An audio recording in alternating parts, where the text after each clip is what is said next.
Hi అండి. 2 days back piping ఎలా వేయాలి అన్నది ఒక టైప్ చూపించాను. ఈరోజు ఇంకో విధంగా చూపిస్తున్నాను.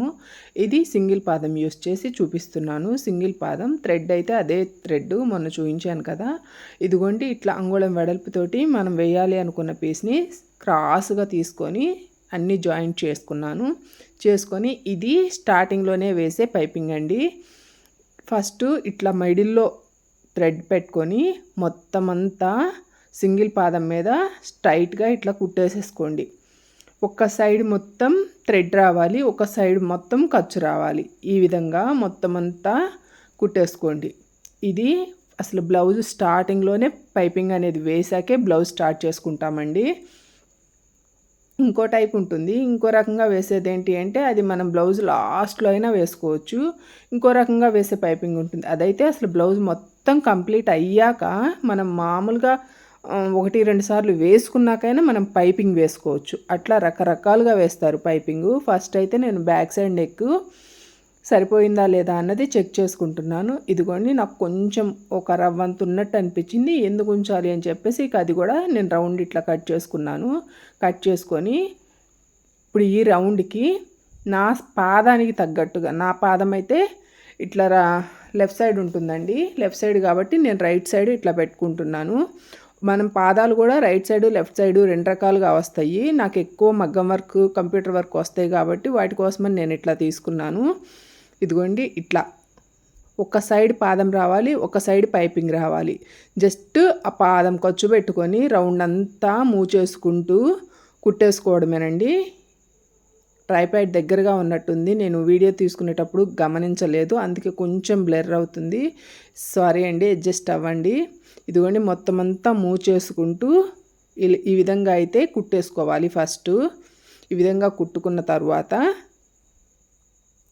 ఎక్స్ట్రా ఖర్చు మనం కట్ చేసుకోవచ్చు, లేదు అంటే తర్వాత అయినా మళ్ళీ బ్లౌజ్ పీస్ వేసాకైనా కట్ చేసుకోవాలి కాబట్టి అప్పుడైనా కట్ చేసుకోవచ్చు. నాకేంటో కొంచెం ఎక్కువగా అనిపించింది, అందుకని ఎక్స్ట్రా ఖర్చు అంతా ఇదిగో ఈ విధంగా కట్ చేసేసుకున్నాను. కట్ చేసుకున్న తర్వాత ఈ పైపింగ్ అనేది మిడిల్లోకి రావాలి, కింద పైన బ్లౌజ్ పీసులు ఉండాలి. ఇదిగోండి ఒక సైడ్ ఏమో బ్లౌజ్ పీస్ పెట్టాను, ఒక సైడ్ ఏమో లైనింగ్ పీస్ పెట్టాను, మిడిల్లో పైపింగ్ ఉంది. ఈ విధంగా ప్లేస్ చేసుకొని ఖర్చులు దాటిపోకుండా అంతా లోపలికే అడ్జస్ట్ చేసుకుంటూ మళ్ళీ ఇంకొక స్టిచ్ అన్నది ఇందాక సేమ్ వేసుకున్న కుట్టులోనే వచ్చేటట్టు ఇట్లా మూవ్ చేసుకుంటూ ఎక్కడ జారిపోకుండా. ఎక్కువగా కొంతమంది కొత్త వాళ్ళకైతే ఇట్లా మూవ్ చేసుకునేటప్పుడు అడుగున లైనింగ్ క్లాత్ లేదు బ్లౌజ్ క్లాత్ అటు ఇటుగా జారిపోతూ ఉంటాయి. అవి చూసుకొని జాగ్రత్తగా మూవ్ చేసుకోండి.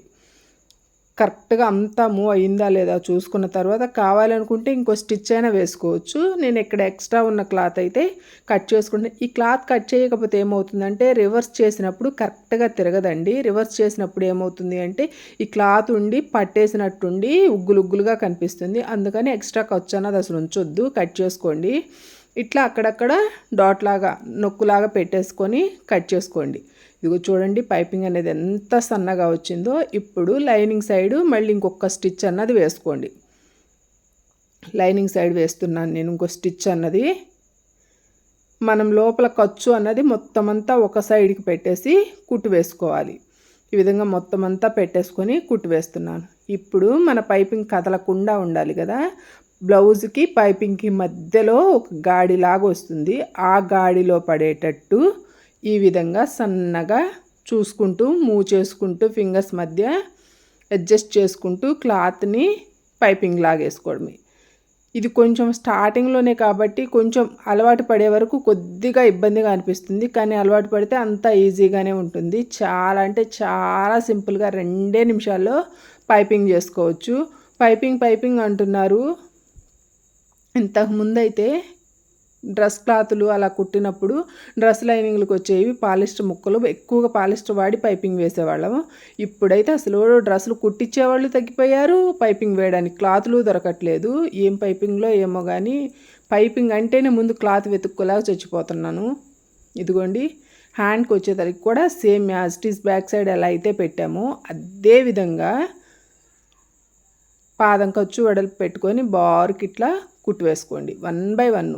నేనైతే రోజు మొత్తంలో ఎన్ని కుట్టగలుగుతానో అన్నీ అప్పటికప్పుడే కట్ చేసుకొని కుట్టుకుంటానండి.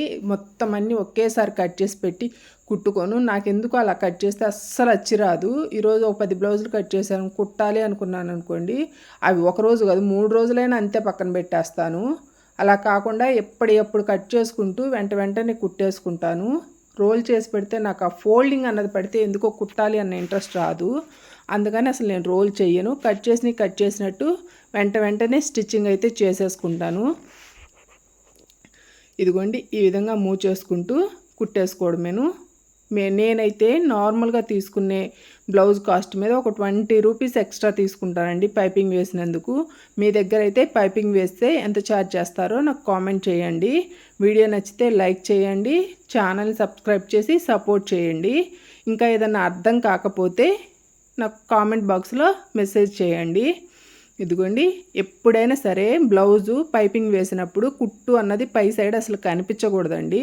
సన్నగా పైపింగ్కి క్లాత్కి మధ్య గాడిలాగా వస్తుంది. ఆ గాడిలో మాత్రమే వచ్చేటట్టు వేయండి. ఫినిషింగ్ చూసారా ఎంత నీట్గా వచ్చిందో. వీడియో నచ్చితే లైక్ చేయడం మాత్రం అస్సలు మర్చిపోవద్దు.